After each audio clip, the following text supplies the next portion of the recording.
आप सब लोग? उम्मीद करते हैं आप सब लोग खैरियत से होंगे। जैसा कि आपको मालूम है, आप देख रहे हैं प्यारा सा चैनल एजुकेशन विद तनवीर।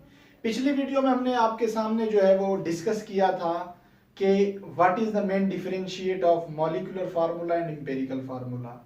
उनकी डेफिनेशन जो है हमने लिखी थी और आपके सामने जो है वो उन डेफिनेशन को जो है वो एक्सप्लेन किया था।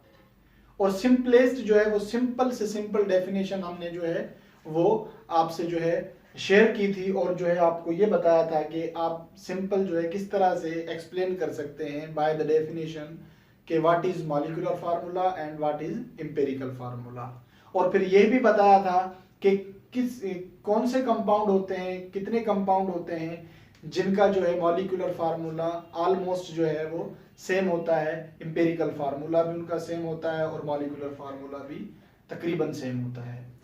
आज जो है हम आपके सामने जो है वो कुछ एग्जाम्पल हैं हमारे पास empirical formula and molecular formula की, और किस तरह से हम देखें कि किन कंपाउंड्स का मॉलिक्यूलर फार्मूला और एम्पिरिकल फार्मूला आपस में मिलता जुलता है।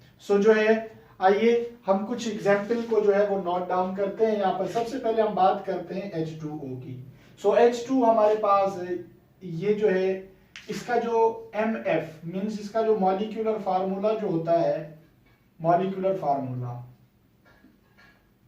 ठीक है, इसको हम कहते हैं MF मॉलिक्यूलर फार्मूला। ठीक है, अब हमारे पास H2 जो है हमारे पास वाटर का जो ये है हमारे पास मॉलिक्यूलर फार्मूला, और इसका जो इंपेरिकल फार्मूला होगा वाटर का वो भी तकरीबन सेम होगा। इंपेरिकल जो फार्मूला होगा वाटर का वो भी तकरीबन सेम होगा। ठीक है, फार्मूला भी इसका सेम होगा, EF इसको कहते हैं, that is abbreviation of empirical formula. अब ये हमने empirical molecular formula and empirical formula जो है हमने बात की कि H2 जो है हमारे पास जैसे कि वाटर, इसका जो मॉलिक्यूलर फार्मूला भी सेम है और इंपेरिकल फार्मूला भी सेम है। लेकिन कैसे, हाउ? सबसे पहले अगर हम इसको देखें, यहाँ पर एग्जांपल को देखें, अगर ये हमारे पास H2O मॉलिक्यूलर फार्मूला है तो इसका इंपेरिकल फार्मूला क्या होगा?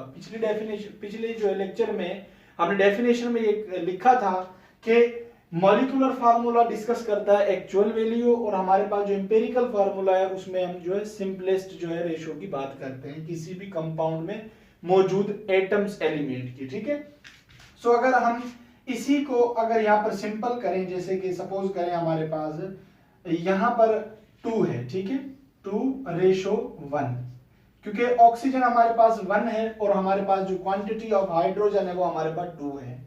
देखिएगा कि हमारे पास 2:1, ठीक है। और सिंपल अगर हम दूसरे तरीके से देखें कि अगर हमारे पास, जैसा कि आपको मालूम है कि हाइड्रोजन जो है उसका मास जो होता है हमारे पास वो 1 है, एटॉमिक मास, लेकिन अगर यहाँ पर देखा जाए कि 1 मल्टीप्लाई बाय 2 मींस यहाँ पर क्वांटिटी ऑफ हाइड्रोजन जो है वो डबल हो चुकी है, 2 है। हम यहाँ इस तरह से भी लिख सकते हैं 2 एंड ऑक्सीजन का जो मास है हमारे पास वो 16 है।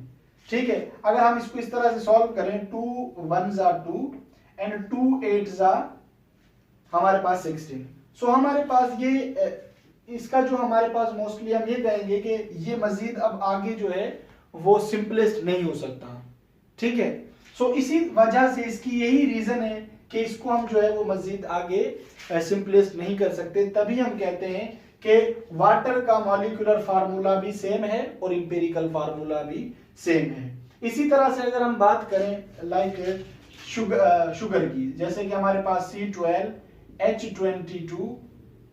H22 सॉरी, इसको मैं दोबारा लिख लेता हूं, H22 एंड O11। अब यहां पर हमारे पास C12 H22O11, ये हमारे पास MF है किसका? शुगर का। ये हमारे पास MF ऑफ शुगर। ठीक है, और अगर हम इसकी बात करें EF की, तो हम क्या करेंगे? सबसे पहले 12:22:11। अब देखें, अगर हम इसको सिंपलेस्ट करते हैं तो ये हमारे पास, अगर हम 11 का जो टेबल है वो 22 पर जो है वो अप्लाई करें, ये तो सिंपल कट सकता है, 11 1 11 एंड 11 2 22। लेकिन 12 जो है हमारे पास वो सिंपलेस्ट नहीं हो सकता। सो हम सिंपल ये कह सकते हैं कि अब ये सिंपलेस्ट ही हमारे पास जो है वो वैल्यू ऑफ शुगर के जितने भी हमारे पास एलिमेंट्स हैं जो प्रेजेंट है कंपाउंड में वो जो मौजूद है, तो हम इसको सिंपलेस्ट और नहीं कर सकते। सो यही वजह है, तो हम इसको कह सकते हैं कि ये हमारे पास अगर शुगर का मॉलिक्यूलर फार्मूला है, सो ये हमारे पास जो फाइनली हम कहेंगे C12H22 एंड O11, यही हमारे पास इसका शुगर का EF होगा। क्या होगा? EF। सो अब जैसे कि मैंने बात की यहाँ पर, ये हमारे पास है एग्जाम्पल ऑफ शुगर। सो अगर हम दूसरी एग्जाम्पल यहाँ पर देखते हैं, लाइक एक और एग्जाम्पल ले लेते हैं। हमने यहाँ पर हमने बात की हाइड्रोजन की और यहाँ हमने बात की शुगर की।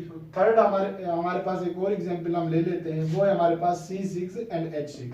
आप सभी लोग जानते हैं C6H6 हमारे पास ये बेंजीन है, ये हमारे पास है बेंजीन, ठीक है। अगर हम इसको हम कहते हैं कि ये जो हमारे पास बेंजीन है, ये हमारे पास MF मींस मॉलिक्यूलर फार्मूला है हमारे पास बेंजीन का, लेकिन इसका जो EF होगा वो क्या होगा? अब जैसा कि आप लोगों को मालूम है, अब हम इसको सिंपलेस्ट करेंगे, ठीक है। सो 6:6। सो अगर हम इसको सिंपलेस्ट करने के लिए जो है हम टेबल अप्लाई करें, सो 6 1 जा 6, 6 1 जा 6। सो हमारे पास, आपको मैंने पहले भी फर्स्ट एग्जाम्पल में बताया था कि हमारे पास 1 जो है उसको हम शो नहीं कर सकते। हमने जो पिछली वीडियो थी उसमें एक एग्जाम्पल ली थी और वहां पर जो है हमने ग्लूकोज को शो किया था और कहा था कि कार्बन जो है हमारे पास जो 1 आया है, अब हम 1 शो नहीं करेंगे क्योंकि जहां कुछ नहीं होता वहां 1 होता है। सो सिंपल यहाँ पर हम यही कह सकते हैं कि हम 1 को शो नहीं करेंगे, सिंपल लिख देंगे C एंड फाइनली हमारे पास H। सो देखिए ये हमारे पास हो गया CH। सो ये हमारे पास क्या है? इसका EF है। ये इसका क्या हो गया? बेंजीन का EF है, ठीक है। और ये हमारे पास जो है इसका MF है, मॉलिक्यूलर फार्मूला है। सो गाइज आपको ये जो लेक्चर है हमारा वो समझ आया होगा। सो इसमें हमने सिंपल जो है वो 3 एग्जाम्पल को सॉल्व किया है आपके सामने। ऐसी बहुत सारे जो है आपके पास कंपाउंड्स हैं जिनका molecular formula and empirical formula आपस में सेम है। सो आप जो है वो पढ़ाई करते रहिएगा और इंशाल्लाह जो है हम अगली वीडियो जो हमारी आएगी उसमें हम जो है नए टॉपिक के साथ दोबारा हाजिर होंगे। और अपना ख्याल रखिएगा। आज के लिए इतना ही। अल्लाह हाफिज़।